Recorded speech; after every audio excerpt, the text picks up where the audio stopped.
તો અંગ્રેજોમાં ને આમાં ફરક શું? ખેડૂતોને વ્યવસ્થિત ન્યાય આવી અમારી માગણી છે. હા, ખેડૂતો તો ત્યાં પોલીસને બોલાવે છે ખરા? પોલીસની સાથે રહીને બધું આ કરતા હોય? મારા પોતાના ખેતર ઉપર અત્યારે કામ ચાલે છે સાહેબ.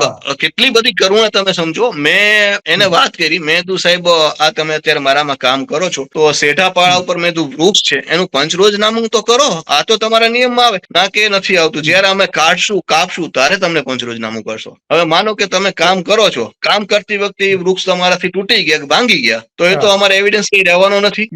એટલે આટલી બધી હદે આ સરકાર આ લોકોને છાવરે છે. અને જેને કહેવાય ને કે આમ જોઈ તો મને એવું લાગે છે કે ભારતમાં હવે કંપની શાસન ફરી વખત આવી ગયું એવું લાગે સાહેબ.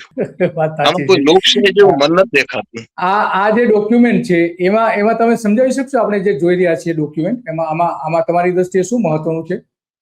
અચ્છા, આ જે ડોક્યુમેન્ટ છે ને સાહેબ, એ વઢવાણમાં અમારે જે પાવર ગ્રીડ લાઈન પસાર થવાની છે એમાં 7 નંબરનો એક પોલ હતો. આમાં લખેલું છે 7 નંબરનો પોલ. એ એક જબરજસ્ત જેને કહેવાય રાજકારણી વગવાળા માણસ, એમાં એનું નામ છે, બરોબર. અને આ જે ડોક્યુમેન્ટ રહ્યા એ ડોક્યુમેન્ટમાં એવું છે